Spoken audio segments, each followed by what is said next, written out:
Ful, hvala. Hvala tebi za potrpežljivost, od zančka sem odpovedala ti. Ni nobenega problema sploh. Jaz sem edin imel zdaj, sem glih prišel iz Tajske, pa sem nenapovedano podaljšal ta dopust in mi je zmanjkal epizod, ne. In potem sem tisti teden imel tako, moram hiter. Ja. Ampak je pol vse lepo se poklopilno, tako da ni bilo nobenega problema. Si bil na Tajskem? Ja. Si dišit lepo Tajskem. A res? Mogoče sem sabo prinesel. Ja, izredno hvala, Irena, ker si vzela čas. Cenim tvoj čas. Hvala tebi za povabilo, res. Ja, prosim. Napisala si eno knjigo z zelo zanimivim naslovom, ne? Kaj hoče ženska? Kaj hoče ženska? Ja. Zakaj si se te knjige lotila? Zakaj je tak naslov? Oboje lahko, naslov je mogoče tudi malo provokativen, tudi zato, da ne bi to knjigo brale samo ženske, ampak mogoče tudi moški, ki jih to vprašanje zanima. Čeprav je ta v bistvu naslov je parafraza oziroma je citat Sigmunda Freuda, ki je na koncu svoje psihoanalitične kariere, kjer je dejansko analiziral predvsem ženske, priznal, da ne glede na to, da so mnoge pač ležale in mu pripovedovale o svojih histerijah, o svojih željah tudi na njegovem slavnem psihoanalitičnem kavču, v bistvu do dneva današnjega ne ve točno, kaj hoče ženska. Zakaj si se pa ti odločila pisati o tej tematiki? Pa mogoče lahko poveva, kako je knjiga strukturirana ali pa kaj je v bistvu vsebina knjige. Čakaj, sem tole, ti bom malo da obliži. Takole. Sem novinarka več sobotne priloge in pišem daljše eseje za to prilogo, pač eno najboljših v Sloveniji. Res je, in sem ugotovila, da veliko pišem o ženskih usodah, o ženskih pisateljicah, o ženskih slikarkah. In potem sem razmišljala, da mogoče se pa te zgodbe sestavljajo oziroma te eseje sestavljajo v neko knjigo. In sem jo začela na nek način strukturirati. Napisala sem nove eseje, brala sem zgodbe o drugih ženskah, o novih ženskah, pač ne samo o teh, o katerih sem že pisala. In sem potem začela pisati uvod o tem, kaj oblikuje žensko v našem življenju, kako oblikujemo svoje sanjarije o ljubezni, o moškem, kaj so pomembne stvari v našem življenju, recimo to, kar si res ženska želi, se mi zdi, je neka samozavest in to, da se ima dobro v svoji koži. Ampak jasno pa je, da vsej zgodovini, vse do nekega feminizma, to ni držalo in so ženske pač se mogle zelo potruditi oziroma so mogle trpeti, da se niso imele dobro v svoji koži. Ampak, ker s to knjigo veliko potujem po Sloveniji, v bistvu je tak rock'n'roll turneja brez seksa, droge in rock'n'rolla, no.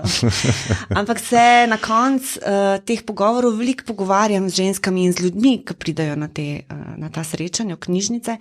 In zanč mi je ena gospa zelo lepo rekla, da je veliko, ki je brala to knjigo, je veliko razmišljala o tem, kako zanimivo življenje imajo ženske umetnice, so imele ženske umetnice v preteklosti. Ker moški umetniki, recimo Thomas Mann, je imel ženo, je imel otroka, žena je skrbela, da je imel hrano, da je imel vse. Da je lahko on ustvaril. Da je on lahko ustvaril. Ženske so se pa mogli zmeri boriti za to. Jaz pišem v tej knjigi o Doris Lessing, pisateljici, ki je v bistvu odraščala v Rodeziji in ona je imela zelo divje življenje, tudi zelo žalostno je pač zapustila svoje 2 otroka, ker je hotela postati pisateljica in se je potem pač preselila v London še z enim otrokom, ki ga je imela pač kasneje. To se pravi, življenje teh žensk, ki jih opisujem, je res ena borba za to, da so lahko ustvarjale in da so lahko živele svobodno, kar so si želele. Ja. Se pravi, tako je v bistvu naslov, ne? Kaj hoče ženska? Hoče v bistvu biti svobodna, pa ustvarjati, pa hoditi po svoji poti, ne? Ja, se mi zdi, brez omejitev, ki prihajajo iz družbe. Se mi zdi, da je vodilo te knjige misel ameriške feministke Gloria Steinem, ki je rekla, da jo je feminizem naučil tega, da ti ni treba živeti tako, kot živijo vsi. In za ženske se mi zdi, ki so se mogle v določenem obdobju pač poročiti, imeti otroke in tako naprej, se mi zdi, da nas je res feminizem naučil točno tega. Kaj pa moderna ženska, ne? Kaj pa po tvojem opažanju ali mnenju, kaj ona hoče, pa kje so te razlike med temi ženskami, o katerih si pisala, ne? Ker gre za mogoče 50 let nazaj, pa 100 let nazaj, ne? Kaj pa moderna ženska hoče? Ne? V tej knjigi niso samo neke ženske iz neke daljne ali pa bližnje zgodovine, ampak je tudi Milenika Dolly Alderton, ki je napisala knjigo nekaj o ljubezni, zdaj se ne spomnim naslova. Ampak tudi Milenike so me zanimale, recimo. Jaz rada rečem, ko me vprašajo, kdo so moje vzornice, rada rečem, ne vem, punce iz 8. marca, recimo, zdaj, ki naredijo za to Slovenijo ali pa za neko svobodo, več kot kjerkoli druga politična stranka. To se pravi, da so mi všeč te Milenike in se mi zdijo veliko bolj samozavestne, kot smo bili mi. In tle se mi zdi, da feminizem je tako, kot ne vem, mogoče kakšna človekove pravice. Na začetku se zdi, da se nikjer nič ne pozna, čez nekaj generacij se mi zdi, se pa pozna in so že bolj svobodne. Ampak glede moderne ženske se mi pa zdi takoj, ko se zgodovina malo zamaje, ko se nek vsak dan poruši, so vse tradicionalne vloge ženske spet nazaj. Spomnimo se zdaj recimo na pandemijo, so ženske čez noč postale spet kuharce, perice, učiteljice, gospodinje, tudi tiste, ki imajo, ki delajo, ne vem, ki so prej delali v službi menedžerske, neke zahtevna dela, so takoj spet se postavljajo v neko tradicionalno vlogo. Tudi zdaj, recimo, ko je vojna, vidimo, da so ženske v Ukrajini pa otroci največje žrtve te vojne, ko ostajajo brez vsega. Ja. Kako pa vidiš, zdaj imaš v naslovu ta hotenje, ne? Pa dosti pisala o sreči, oziroma razmišljaš o sreči, tukaj imamo zelo skupna zanimanja. Ne? Meni se to zdaj zelo pomembno vprašanje, ali pa vprašanje, kaj je dobro življenje. Ne? Kako vidiš povezavo med tem hotenjem pa srečo? Ne? A sta ta izraza ali pa ta koncepta si lahko v oviro? Ne vem, recimo v knjigi veliko pišem o ljubezni, ker se mi zdi tako pomembno čustvo in danes v nekem zelo pragmatičnem svetu je že skoraj pozabljena. Tako da ljubezen je recimo nekaj, kar je zelo velika sreča in hkrati je zlomljeno srce eno največjih bolečin, ki jih lahko doživimo pač v življenju. Tako da sreča, nočem reči, da ima svojo ceno, ampak če se bojimo recimo zaljubljenosti, zato ker se bojimo, da bomo nekoč nesrečni, potem neke sreče ne bomo nikoli take lepe doživeli, ker jo lahko sem v takem čustvu, recimo. Tako da iskanje sreče za vsako ceno se mi ne zdi optimalno. Smiselno, ja. Ja, smiselno. Mislim, da največja sreča je pač čem, kar se predaš, ne? Tudi nevrologi recimo ugotavljajo, da smo ljudje najbolj srečni v tako imenovanem zanosu.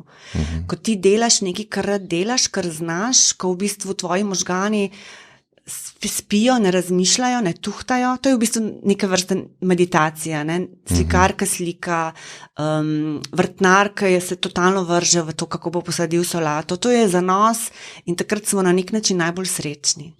Ja, se strinjam. Najbolj srečni smo takrat, ko ne razmišljamo o tem, koliko smo zdaj srečni. Ko v bistvu ta osebnost zgine in zgine v tem flowu oziroma zanosu, ki si ga omenila, so pa te meditativne prakse prav to napadajo, ne? Da v bistvu ti se bolj potopiš v to čutenje, pa zaznavanje tega, kar je, ne pa sojenje tega, kar je. Ne?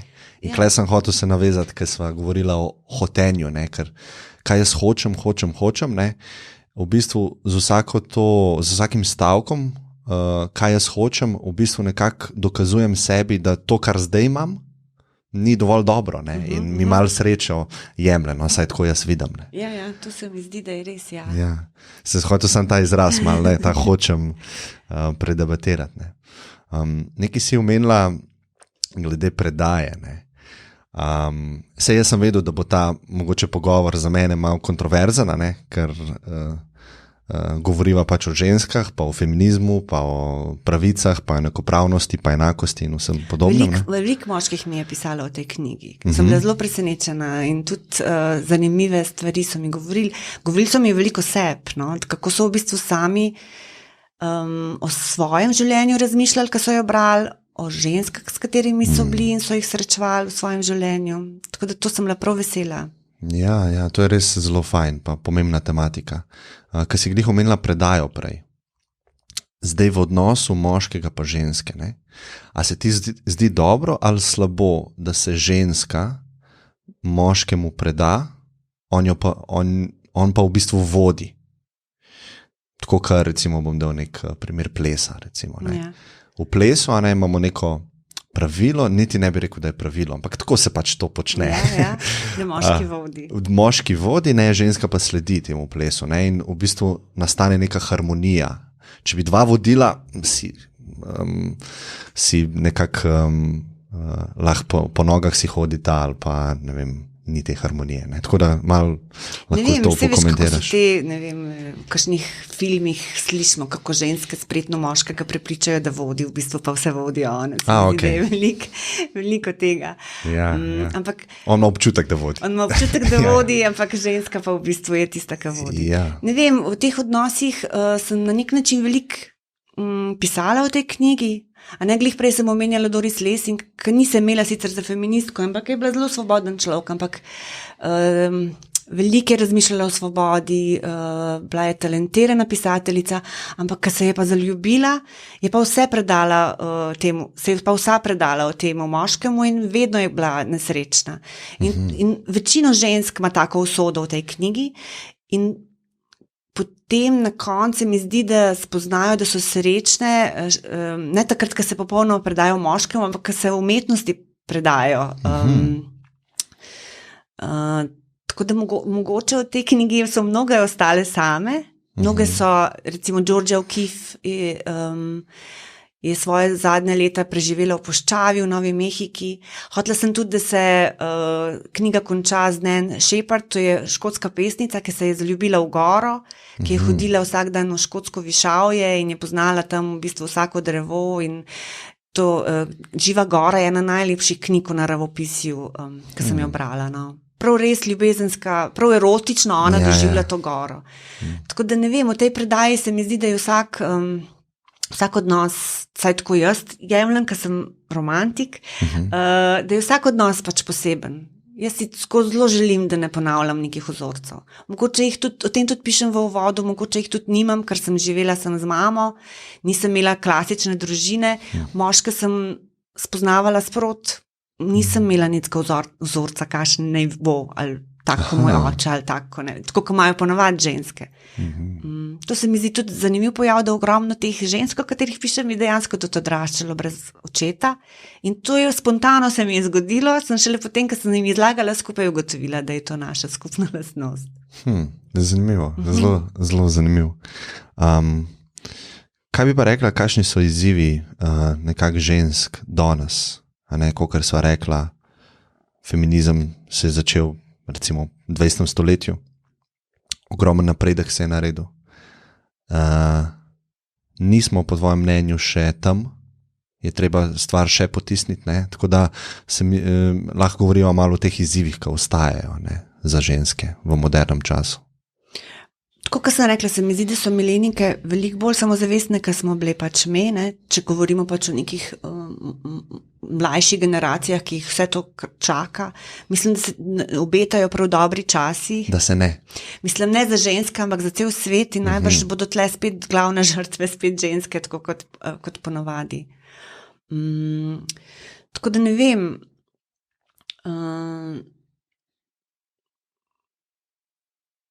Recimo izziv tega, vem, da si pisala ali pa govorila o tem, recimo čisto na poslovnem področju, manj žensk je na vodilnih položajih, recimo, ne? To je res. Pa zelo pogost podatek, ki se ga daje, ne, je pač, da so plačene manj na istem delovnem mestu, ne? V Sloveniji je to zelo pogost pojav. Žal nekje drugod po svetu se že to izenačuje, v Sloveniji pa ne. Tako da to se mi zdi res kar problem. Tudi zdaj smo videli v pandemiji, da so bile recimo, ne vem, najmanj plačane ženske, najslabše delovna mesta plačana, kot so prodajalke, bolničarke, čistilke, ki so bile v prvih bojnih vrstah so med najslabše plačanimi in tudi spoštovanimi na nek način poklici. Ne. Med pandemijo se je pokazalo tudi to, da se je izjemno, mislim, da v Sloveniji za 50% se je povečalo tudi nasilje partnerjev nad partnericami, to se pravi, da so se tudi zgodbe med 4 stenami precej zdramatizirale. Tako, kot sem rekla prej, se mi zdi, da takoj, ko se nekaj podre, nek red v neki družbi, so spet nastradajo ženske. No. Bolj proporcionalno napram moškim, po tvojem mnenju. Se mi zdi, ja. Ker jaz bi tako rekel, zdaj, ko sva omenila, ne vem, a sva že snemala, ko sva vojno omenila v Ukrajini, ne? Recimo, ženski in otroci nastradajo absolutno kot civilisti, ampak jaz tudi mislim, da če si recimo moški, pa moraš iti na fronto, ne, to tudi ni neka optimalna pozicija, v kateri si. Ne. Tako da jaz mislim, da težko bi rekel v tem dotičnem primeru, da so ženske večje žrtve v tej vojni. Ne. Oboje je zelo težko, pa težko bi primerjal. Saj res, ampak zdaj, ko se je začela vojna, sem spet v roke vzela knjigo Vojna nima ženskega obraza, te beloruske Nobelovke.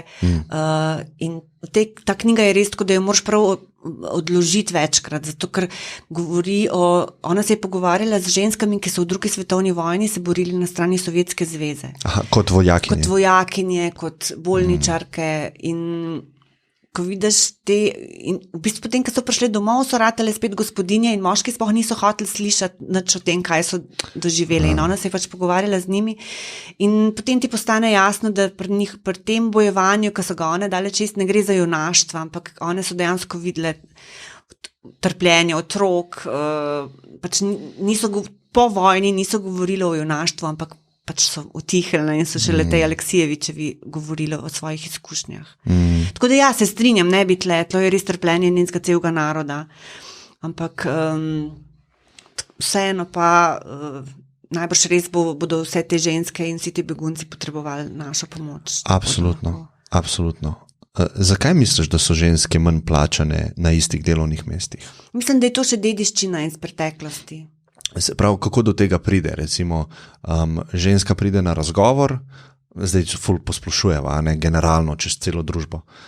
Ista pozicija, dobijo moški, dobijo ženska se spogaja za manj ali pa je manj ponujen. Zakaj do tega pride? Mislim, da je taka logika tako. Jaz imam to svoje lastne izkušnje. Sprav, taka odreja plačo, razmišlja, njo lahko manj plačamo. Ja, jaz mislim, da je prav tako, še neka taka logika obstaja. No. In da mislim, da je še posod zelo prisotna. Ker so pač na vodilnih mestih več ali manj so moški in žal tudi takrat, kadar so ženske, se vem, da je to že kliše reči, ampak se dejansko premalo podpiramo. Ja, to sem jaz sem recimo dejaven v poslovnem svetu recimo že 10 let, odkar sem, 21 let star bil. Ne. In sem točno to velikrat opazil na delovnih mestih, da moški v splošnem lažje skupaj stopijo proti nekemu cilju. Ženske imajo pa spet splošno govorim, neko tekmovalnost in med drugo in s tem si ne pomagajo v bistvu v nekem takem okolju. Ne. To je tudi dediščina preteklosti, se mi zdi, ker si imel občutek, da si ves čas se moraš boriti z ženskami in z moškimi. Se mi zdi.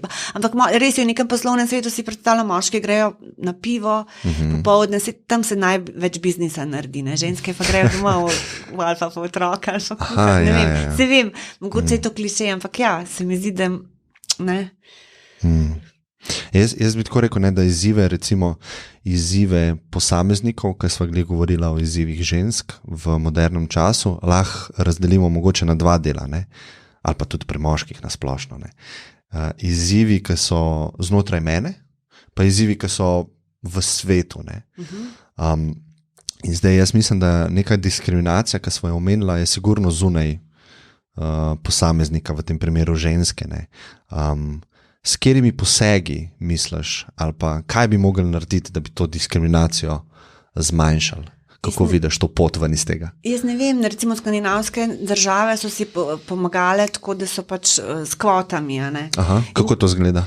da pač to, kar je žensk, recimo nekje mora biti tudi moških, da tako, kar ženska dobi, ne vem, nagrado, moški dobijo, mora naslednje leto ženska dobiti. To so v bistvu neka taka pravila in kakorkoli se zdijo nesmiselna in jaz ne bi hotela na nek način zaradi kvote nekje pristati, zato ker sem ženska, se v skandinavskih državah te stvari zelo poznajo. Se mi zdi, da so... Pa bi podpirala tak ukrep? Na nek način bi, ker se pravim, družba zelo temelji na neki dediščini preteklosti in se stvari zelo težko spreminjajo na boljš. Tako da Skandinavija je to zelo dobro pošlihtala, se mi zdi. In tle se tudi vidi, da so na političnih mestih, na višjih političnih mestih ženske. Pri nas se pa se mi zdi, da prav ta vlada nekako zelo grdo govori.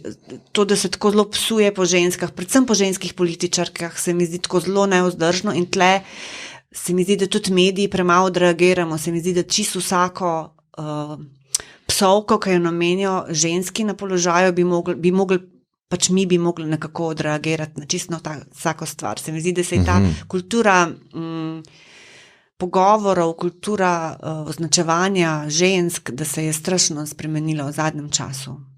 In to se mi zdi zelo nevarno, ker se kar navadimo na to. Kako konkretno misliš, da je neka javna oseba, ki je ženska, da do nje pride? Da so do političark veliko bolj kritični in nesramni v svojem besednjaku kot do moških. A res?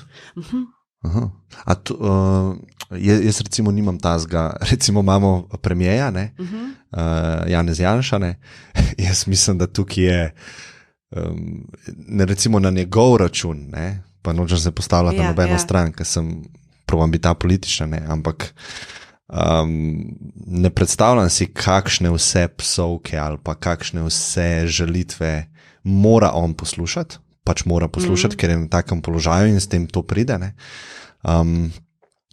Imamo pa ženske političarke, sej je druga pozicija, ampak nisem imel osebno tazga občutka, da je razlika. Jaz pa to prav opažam, da je prav proti ženskam. Tudi že prej, ko smo imeli recimo premijerko, je bilo toliko enih o tem, kako je oblečena, o tem, kako je ne vem, bolj na izgled grejo. Ja.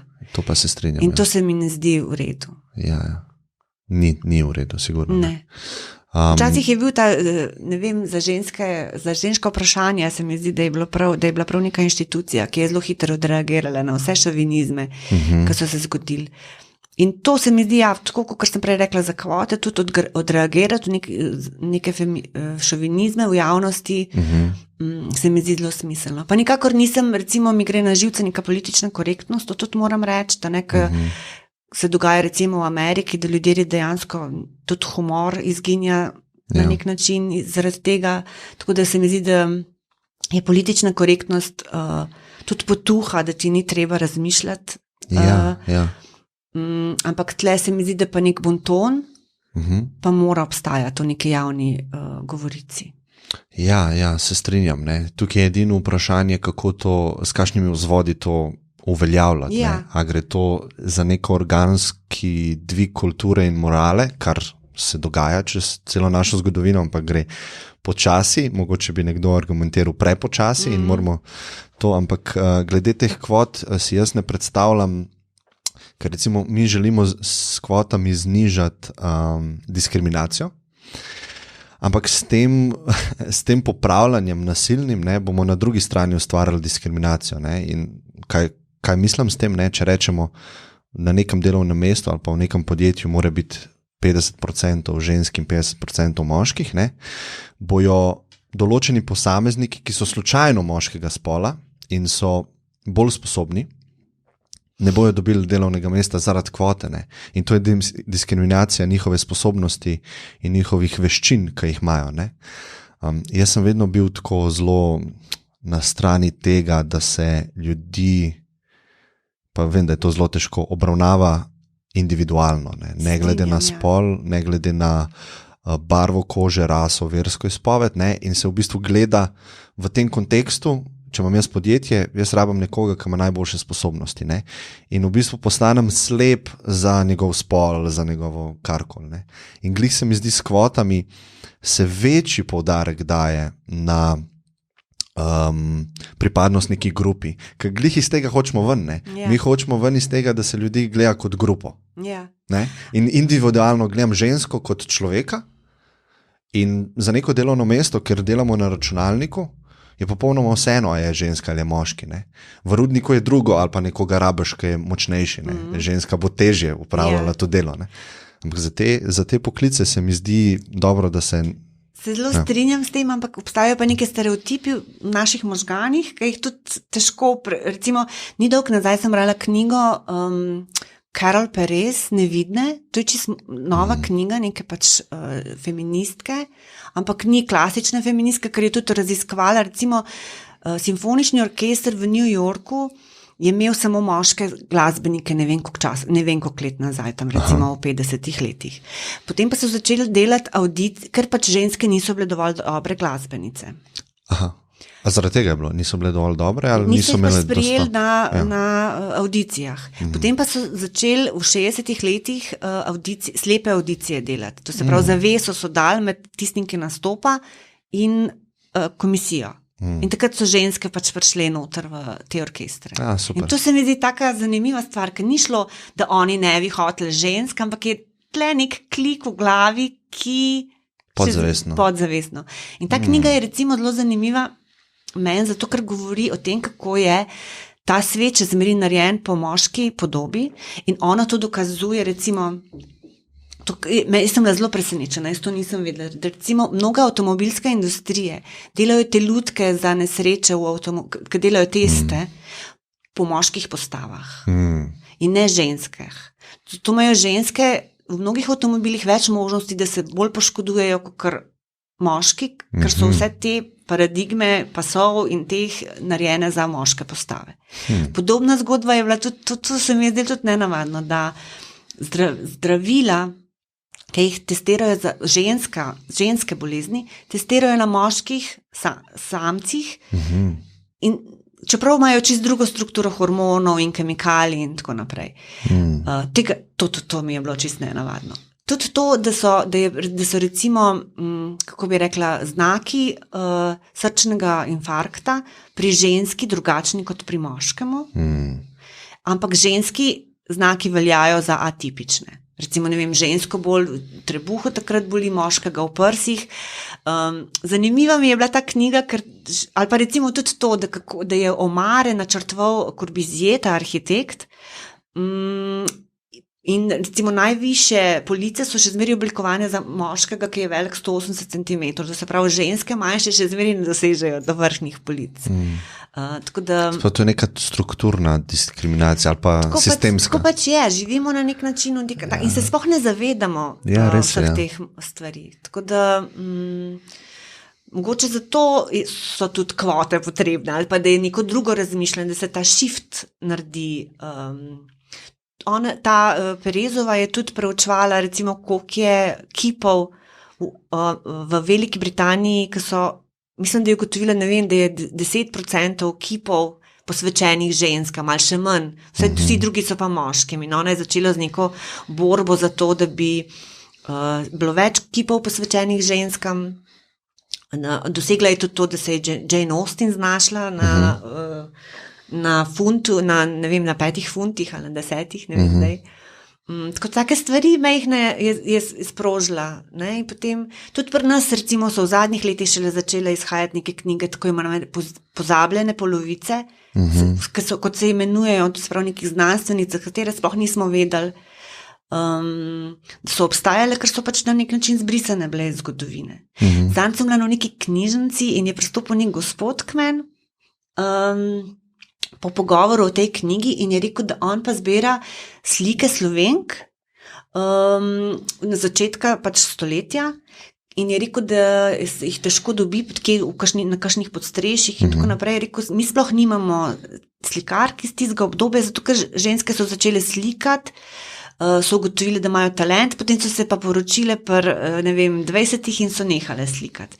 In se mi je zdelo tako zanimivo, da to zbira, se mi zdi taka najbrž res zanimiva zbirka. Res je. Nekaj sva govorila, se pravi, o teh izzivih notranjih pa zunanjih, zdaj sva govorila o zunanjih. kje se ti pa zdi, da so notranji izzivi?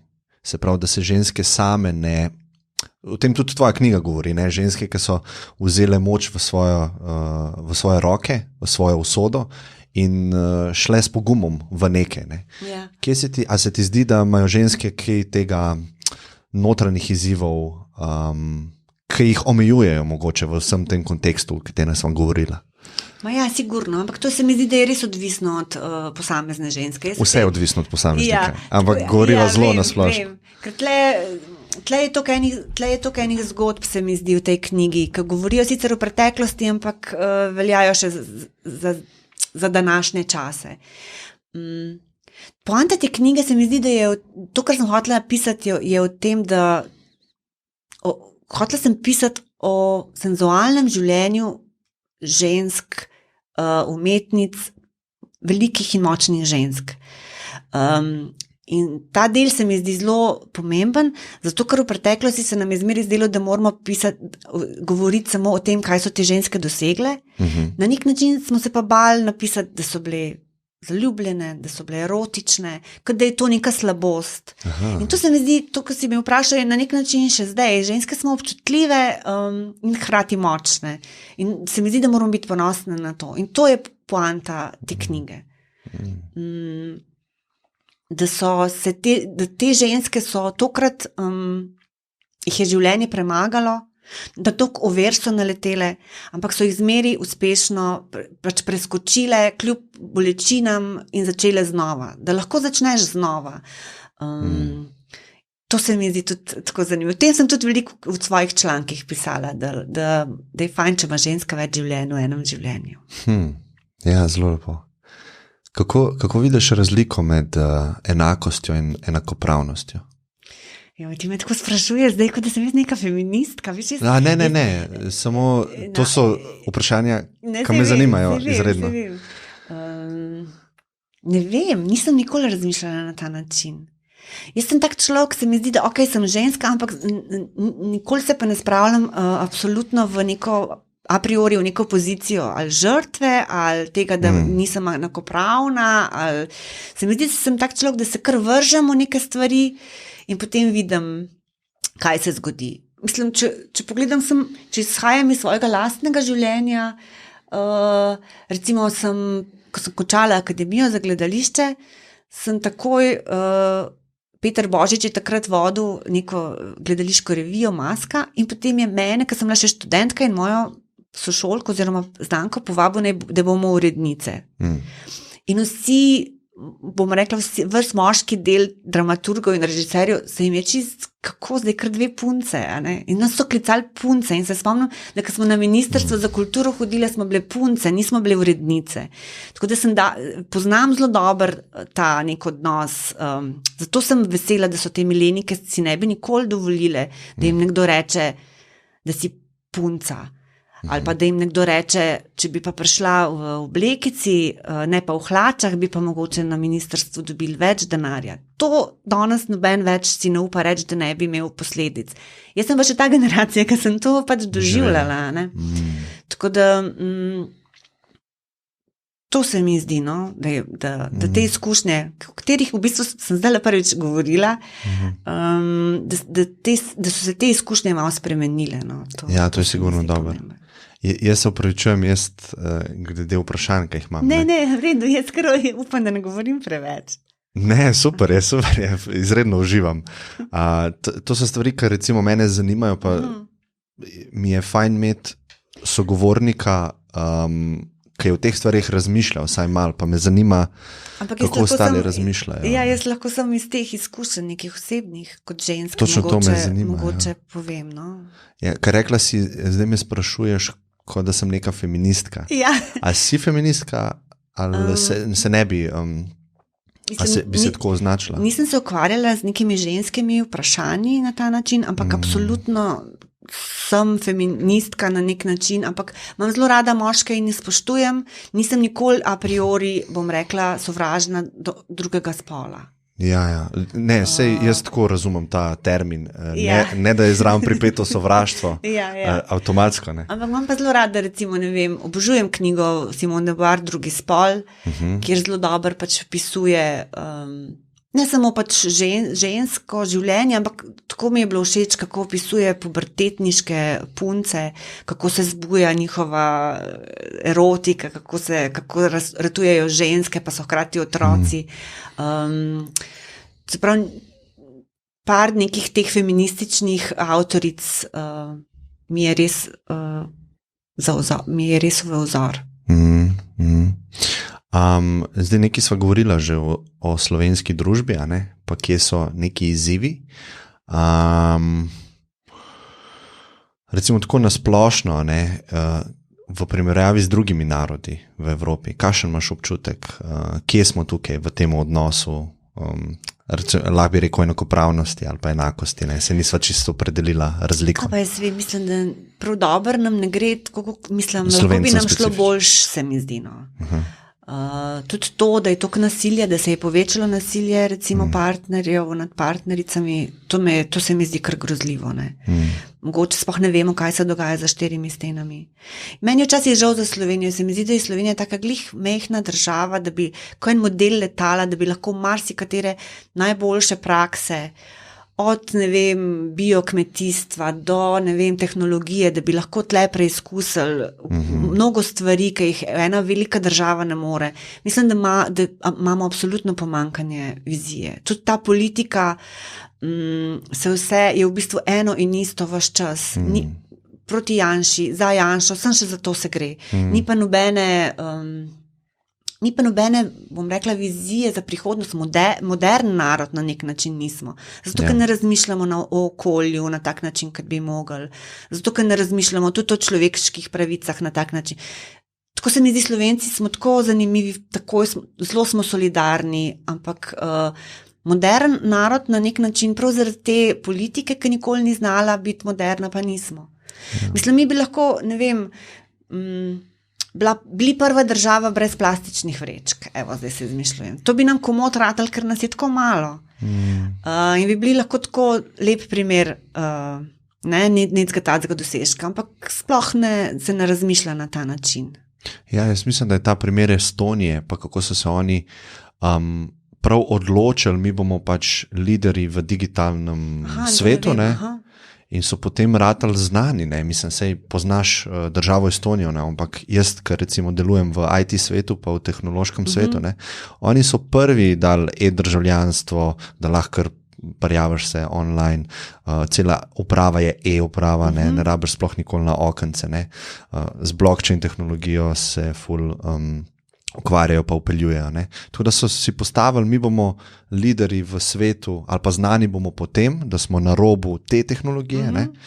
Ja, Slovenija, glede na to, da je tudi majhna država, ne, pa je dosti lahko prilagodljiva, bi se lahko zbrali, ne vem, recimo zeleno politiko, pa s tem bili lideri v svetu. Zeleno politiko, ne vem, smo filmska meka, mislim, ali pa za snemanje filmov.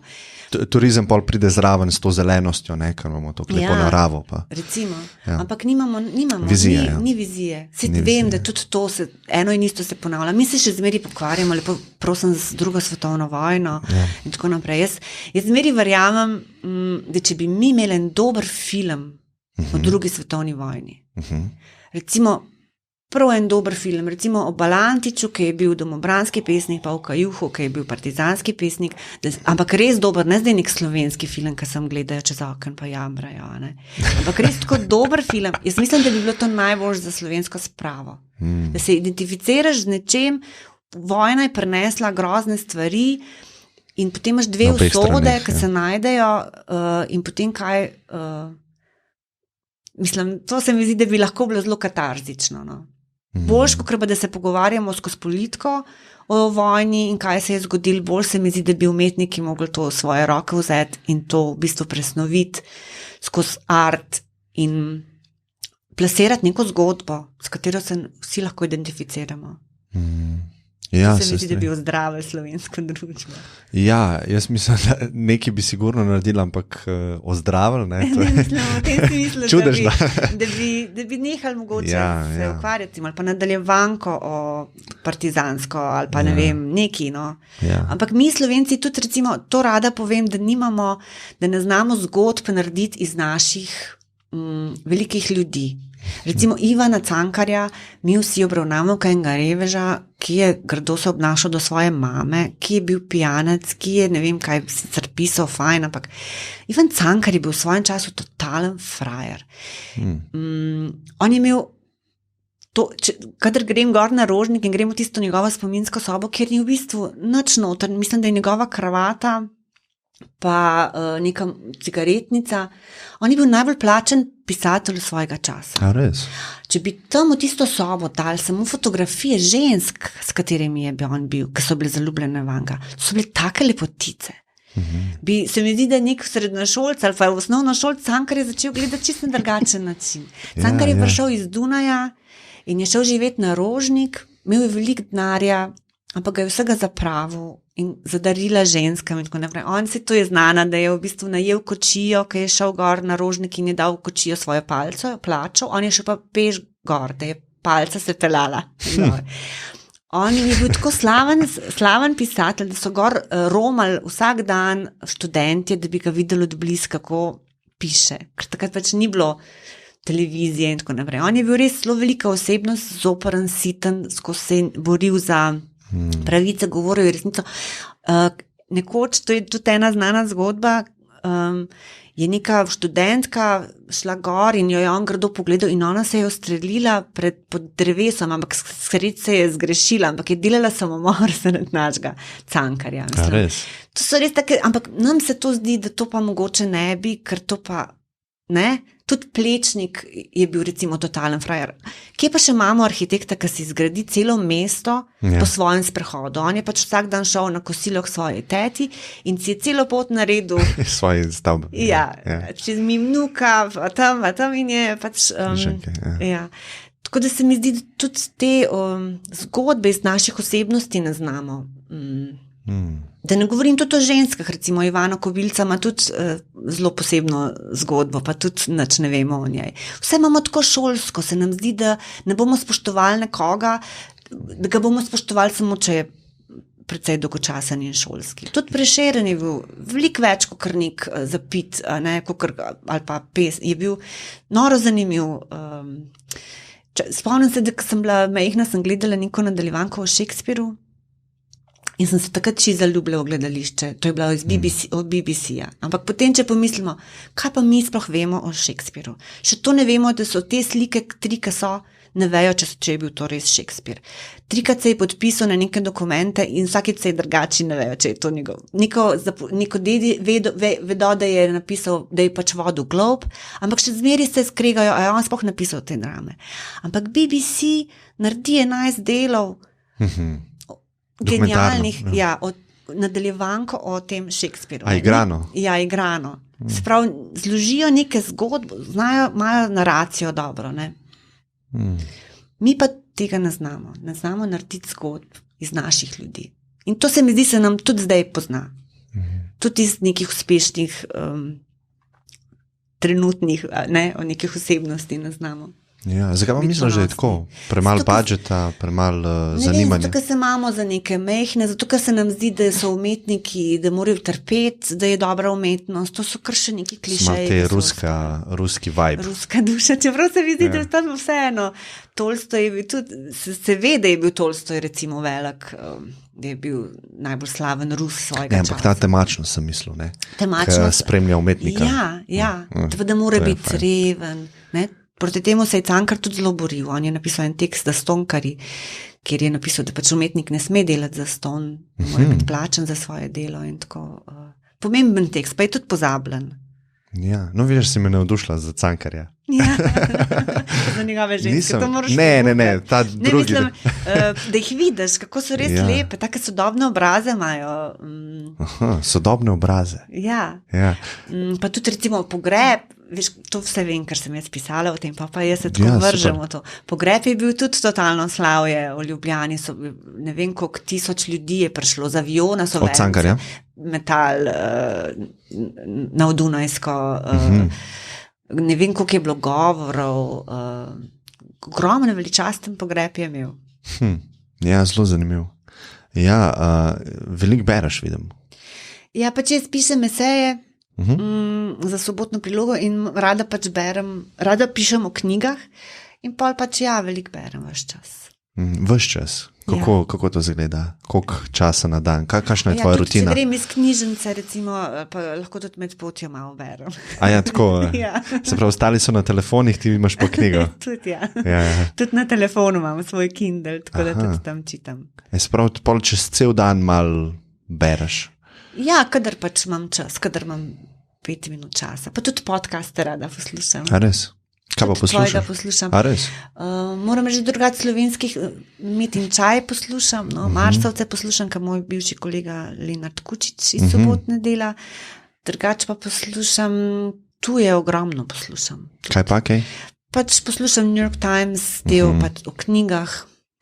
Kaj je Disc Island, to je tudi en BBC, Island Disc.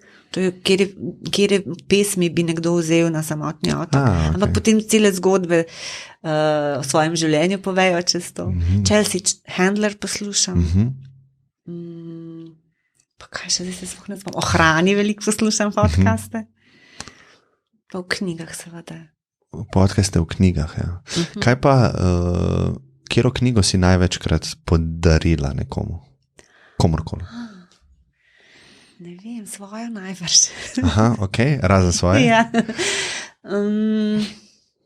Rada ruske pisatelje podarjam, ker sem velika fenica Tolstoja, recimo, pa Gogolja. Zdaj Gogolja spet berem, ker je Ukrajinc. Se mi zdi zanimivo, kako lepo Ukrajino opisuje. Čeprav ne zdi se mi prav, da zdaj zelo te ruske avtorje odpovedujejo, pač ne vem, Dostojevskega in tako naprej. Tudi druge umetnike. To sem glih zadnjič razmišljal, ker zdaj imamo neko ekonomsko vojno proti Rusiji, Zahod, in jaz mislim, da je to super način vojskovanja, mnogo boljši. Ampak te stvari, da ne vem, Čajkovskega tukaj skenslamo, ne vidim efekta, kako bi mi njih prisilili, da nehajo s tem, ker ne bojo občutili posledic tega. Pač tukaj ne bo neke predstave. Kaj zdaj? Te ekonomske, se mi pa zdijo smiselne.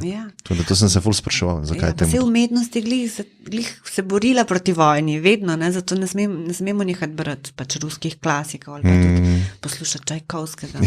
Nekaj drugega je, če nekdo nek dirigent ali pa ne vem, res velik podpornik Putina in tako naprej.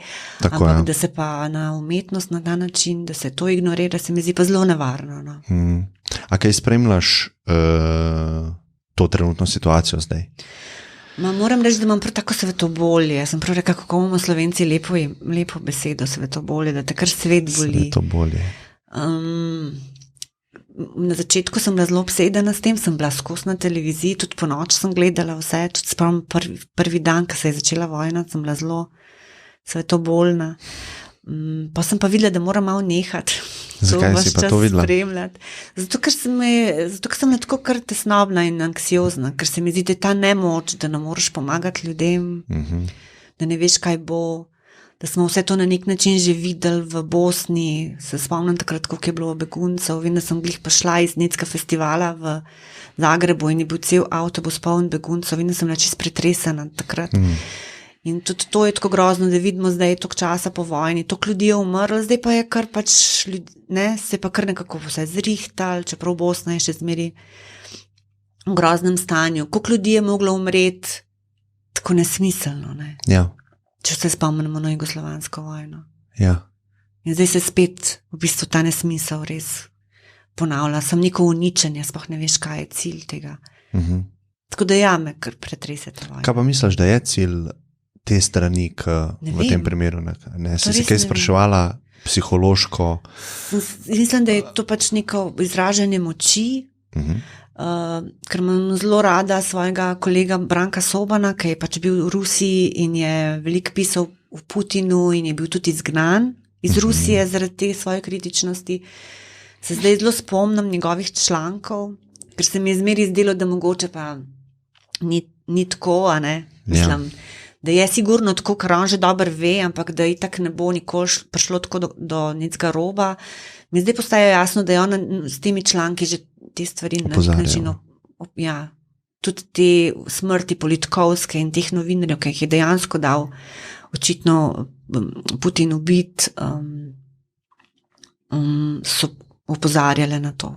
Ja, se absolutno strinjam. Jaz sem nekaj časa živel na Kitajskem, ne, in mene je to šokiralo, ne, recimo vsa ta svoboda govora, ki jo imamo tukaj, pa neka demokracija, lahko celo rečemo, ne, da ko prideš na nek del sveta, kjer pa to ni samoumevno, ne, te popolnoma šokira. In v Rusiji je isti primer, ne, se pravi, ni demokracije, pa ni svobode govora. In dokler je vse v miru, ljudje mislijo, da to ni pomembno, ne. Ampak zgodovina se vedno spreminja, vedno je ciklično in te vrednote postanejo pol življenjskega pomena. In jaz mislim, da se moramo tako kot svetovna civilizacija začeti zavedati, da so, kjere vrednote so primarne, ne, kjere so res temelj družbe, ne, in ena izmed teh je sigurno svoboda govora, ne, da lahko jaz rečem karkoli, a ne, pa nisem, ne vem, preganjan. Seveda bom nosil posledice tega, kar rečem, ne, ampak ne sme me nekdo, komu ni to všeč, kar sem rekel, pač zapreti ali pa preprečiti. Ja. Kje si pa živel na Kitajskem? Peking. Koliko časa pa? 6 mesecev vse skupaj, ker sem delal za eno podjetje, ne, in jaz sem zelo rad tehnologijo pa internet, ne, in potem sem tja prišel in blokiranih je večina storitev, ki jih jaz uporabljam redno, se pravi Google. Ja, pa razmišljaš, ne, pa kako lahko to oni pustijo, ne. Kako lahko pustijo, ne, in pa sem se ogromno pogovarjal z Kitajci, ne, in sem videl enostavno, da ti lahko človeka na marsikaj navadiš, ne. Zelo počasno. Kako se res lahko navadi. Prilagodljivo biti je človek, ne. Izredno. Sploh za svoje pravice, a ne. Pač ja, tako je, tako sem se rodil, verjetno nek 30-letnih razmišlja, ne. In tako je vedno bilo in ga ne boli, ne, to. Ampak na dolgi rok se je vedno v zgodovini pokazal, da se plača ceno za to. Ker nekdo, ki je na oblasti, nekdo, ki ima moč, bo slej ka prej začel izrabljati to moč, ne. In če nimaš teh vzvodov v družbi, da ga daš dol, ne? Že to, da rečeš neki v Rusiji trenutno proti vojni, ne? Se vidimo to novinarka. Ne smeš, ne? Ja, to novinarka pa te demonstracije, ki so. Kakšen pogum je, ne, to enega posameznika, da se tako, ampak kako je pomemben posameznik v takih stvareh, ne? Tako, kot Rosa Parks, ki se ni vstala iz avtobusa, ta ženska ima podobno v bistvu vlogo, ne? En sam to je v bistvu, ko pravijo David proti Goljatu, ker ko en vrže kamen, se lahko začne nek upor. Ja. Tako so te geste zelo pomembne, čeprav so v pa bistvu žrtve. So pa te prvi najbolj pogumni, ker v bistvu tvegajo vse za zelo malo verjetnost uspeha, ne? Zdaj, če greš tam pred Kremlin pa začneš sam protestirati, ne boš skoraj sigurno dosegel nič in takoj te bojo. Ja, ampak glih te so pomembni, ne? Glih te so pomembni. Tu ima Malcolm Gladwell v tej knjigi, ne? Kateri? Piše o tem. David in Goliat. Ja. Piše točno o neki primerih, kako se začnejo revolucija. Ne vem zdaj v kateri državi. Prvi, ki vrže kamen proti, potem se pa vsi obrnejo in vsi začnejo proti vojski. Ja. Pa se pa vojska pridruži, ne? Ja. Zato so tudi nevarne. Ja. Za knjigo mi nisi odgovorila, katero si največkrat podelila. Joj. Je pa si mogoče res kakšne Ruse, ki mogoče malo preveč ciljam svoje znance s temi Rusi. Ampak pol jim je zmeri v redu, mogoče res kakšnega. Velikrat sem podarila knjigo Natašin ples, ki je sicer taka debela knjiga in govori o ruski duši. In jo je napisal nek angleški avtor Orlando Figes. s katerim sem imela tudi intervju in je zoperen. Totalno sem razočarana. Celo pot do dela sem podrle so se predstave. Totalno so se podrle predstave. Spinalno, ti tudi to poznaš.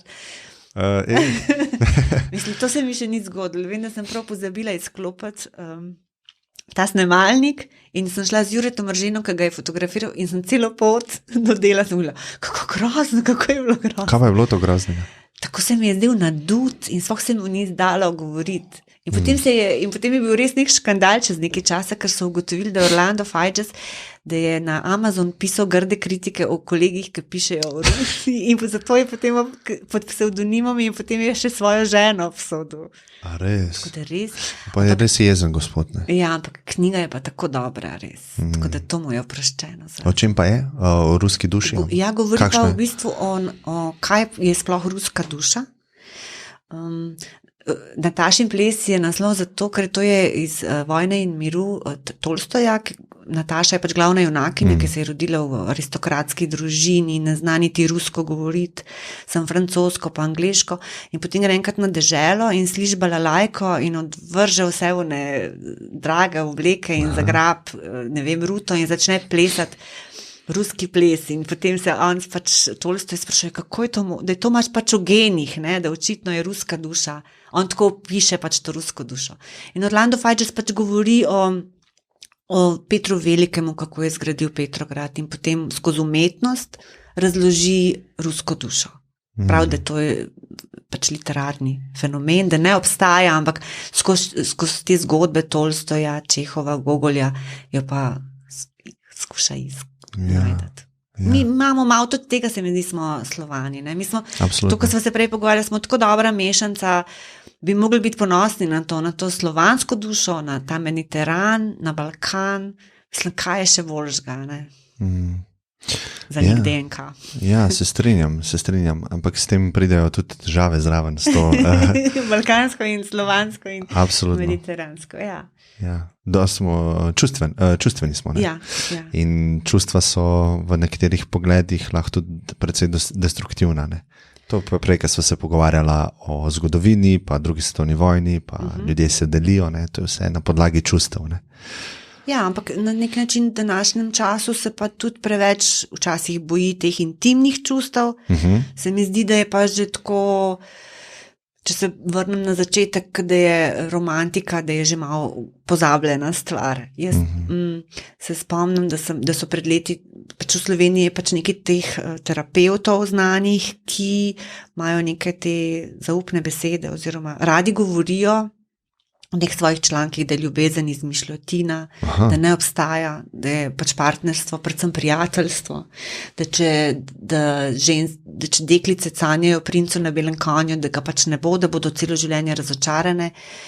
Mogoče hočejo pač opozoriti, da ne romantiziramo ljubezni, ampak jaz sem pa takrat, ker je bilo tega dosti, sem pa prav napisala nekaj esej, kjer sem v bistvu zagovarjala ljubezen, da pač ne morejo oni reči, da ljubezen ne obstaja, ne? Ker, kaj pa, ne vem, starodavne pesmi, ki jih imamo, ne, visoka pesem, to je ljubezenska pesem, ljubezenska čustva od nekdaj pač obstajajo in pesniki pišejo o njih, ne moramo reči, da jih ni in tudi neko partnerstvo absolutno mora se roditi v neki ljubezni. Jaz imam prijatelje, moj partner ni samo moj prijatelj, mora biti še kaj drugega, ne, prijatelji so pa spet nekaj drugega, tako da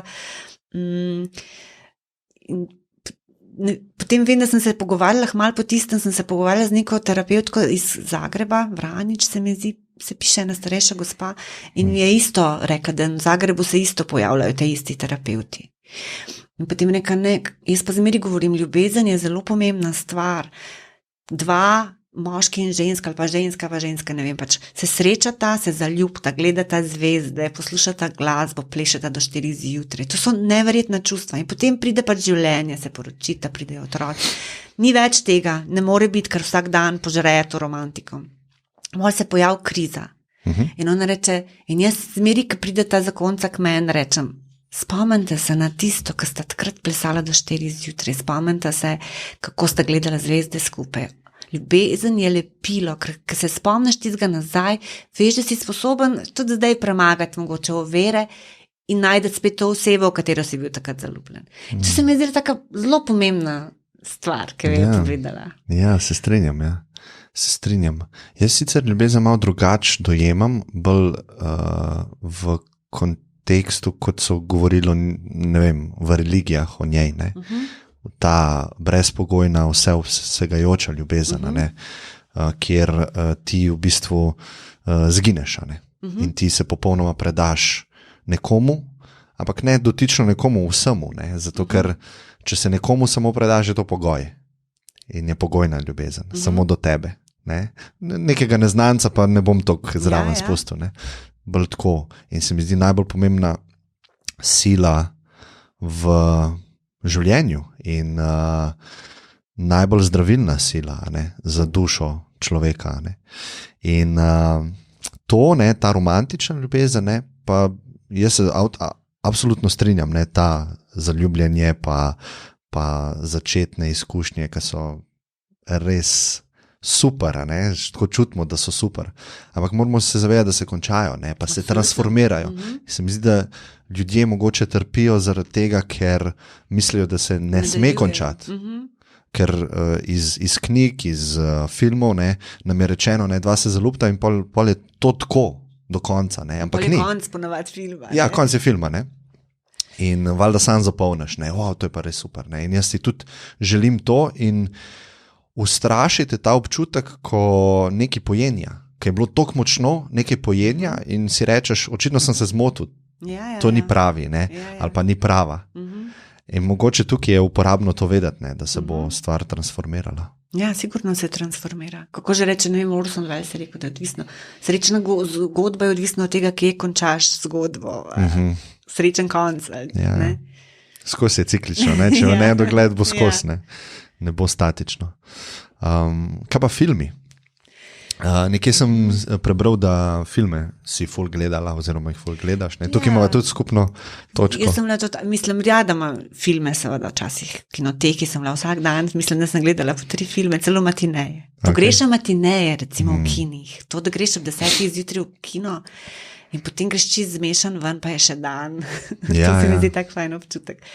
Zdaj moram priznati, da veliko gledam doma filme, po televiziji, kar ni lepo. Ker veliko platno je še zmeri. Veliko platno. Filme rada, klasiko. Pogrešam kinoteko res uno staro, ker smo lahko, ne vem, neorealizem italijanski gledali. Sam sem gledala spet ta film, a je Umberto no, se ne vem. Pač neorealizem italijanski. Mi je zelo všeč, pa tudi nadaljevanke in serije. Ukvarjala sem se s scenariji nekaj časa. Mislim, da je tudi to velik problem v Sloveniji, da ni dobrih scenarijev za zgodbe. Pisala sem celo skupaj z neko srbsko scenaristko prvo serijo Reke ljubezni. Reke ljubezni. Na Pop TV-ju, ki so punice. Aha, ja, limonada. Limonada, ja. Tako se mi je zdelo to tako, ampak zato, ker je pač ta sodelovka moja je res tako dobra, srbska, v bistvu najboljša po moje scenaristka. Sem se veliko naučila čez to izkušnjo. Nimam nekih predsodkov. Se mi zdi, da je pač pisanje scenarija predvsem neko rokodelstvo, ne? Da znaš dobro napisati zgodbo, da se moraš predvsem naučiti. To. Kaj pa je dobra zgodba? Kaj vsebuje?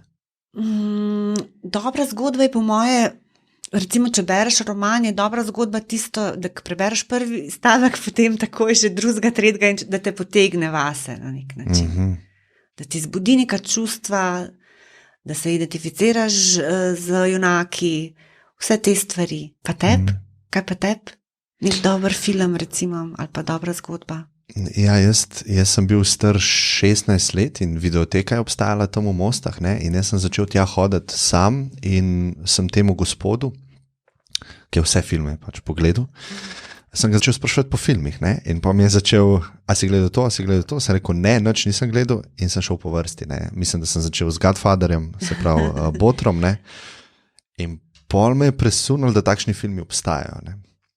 In pa sem šel pa na klasike, ne? Tako da moj najljubši, oziroma najbolj blizu film je Casablanca, Humphrey Bogart pa Ingrid Bergman.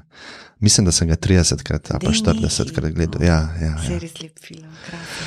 Všeč mi je to sporočilo o tem, kako se nekdo odreče nečemu zase. Ne? Se pravi, v tem primeru Humphrey Bogart, ne?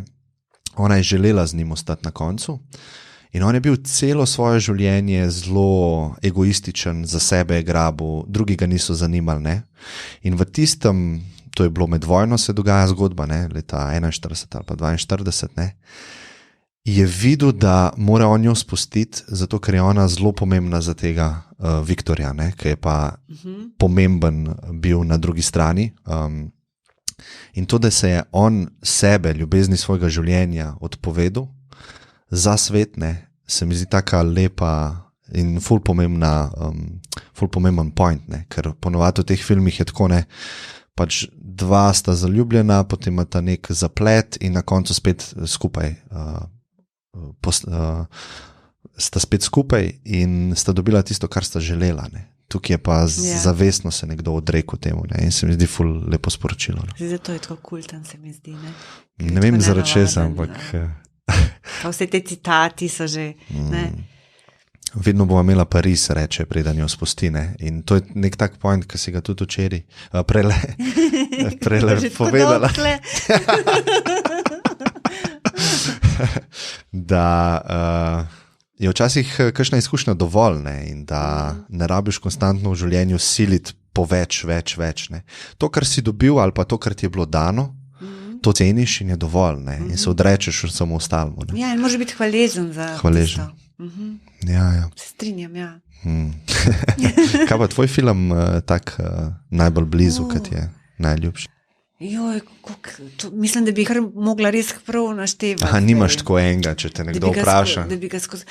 Mislim, imam rada od klasikov do, ne vem, od teh When Harry Met Sally, recimo, mi je zelo bliz, ker se mi je všeč ta zgodba, scenarij mi je všeč, duhovita je. Drugače pa imam rada, ne vem. Joj, da si me res ujel za filme, bi pa res težko rekla. Ne, jaz sem si mogel pripraviti te stvari, ker so me ljudje spraševali in sem rekel, ja, imam 5 najljubših filmov in potem sem naštevanje. In potem sem si rekel, moram si enega zbrati, pa recimo, da ne vem, če je res najljubši, ampak tako sem si zbral. Vse tudi različna obdobja se mi zdi so, navadna razmerja se recimo sem tokrat gledala. Blade Runner, se spomnim, da sem, ko sem ga prvič v kinu gledal, sem šla nazaj spet še enkrat kupiti karto in gledati še enkrat. Ja. Ker se mi zdi tako noro. Katerega leta je bilo? To je bilo v 80-ih, ne? Ja, se mi zdi, da je bilo 90, 80-ih. Mogoče koncu 80. Takrat so v bistvu ti filmi prišli kasneje k nam, ne? Če se ne 5 let, mi zdaj sploh ne vemo, zdaj isti dan premiera, takrat je pa v bistvu, ne vem, šel čez 5 let, če film, ne? Šele nek nov film. Ampak se pravi, jaz sem bila bolj v kinoteki. Si pa Ljubljančanka prav? Ne, nisem, z Novega mesta sem. Okay. Ampak kinoteka je bila takrat jugoslovanska in mislim, da je jugoslovanska kinoteka ena najbolj založenih v Evropi s temi starimi klasiki. Res? In jaz sem hodila na akademijo in smo imeli vse kino za ston, z indeksom smo lahko prišli noter.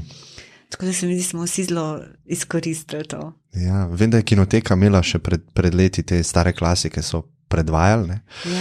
In Casablanco sem šel tja gledati na veliko platno, to je bilo tako full fine. Pa ta Singing in the Rain, ne? Se pravi, Pleše v dežju je bil in sem bila jaz, pa en gospod v dvorani, sama. Gospod je bil pa star, mislim, da je rekel 90 ali pa blizu 90, ne? In ko je videl, da sem jaz tam zraven, je prišel do mene in mi je rekel, da je ta film gledal v kinu leta 50. Ja. In da mu je najljubši film. In pol sem imela s tem gospodom pač to skupno izkušnjo, da sem spet ta film gledala. Se pravi, čist drugi 2 generaciji. In tako prav čutil se je, ne vem, tako ful je bilo lepo, no. Mi je tudi zelo blizu film, no. Super film, jaz sem imela zelo rada muzikle, ki sem bila to po televiziji so včasih, Doris Day, pa to sem vse znala na pamet, te pesmi. Ja, se mi zdi, da zdaj je recimo ta generacija, pa jaz sebe zraven štejem, ker opažam, kaj se dogaja. Zadnji sem gledal Hitchcocka, Vertigo, sprav Vrtoglavica je, a se tako po slovensko, ne? In sem videl, kako so te počasni kadri meni zelo naporni zdaj. Ja, vem. Kako se je spremenil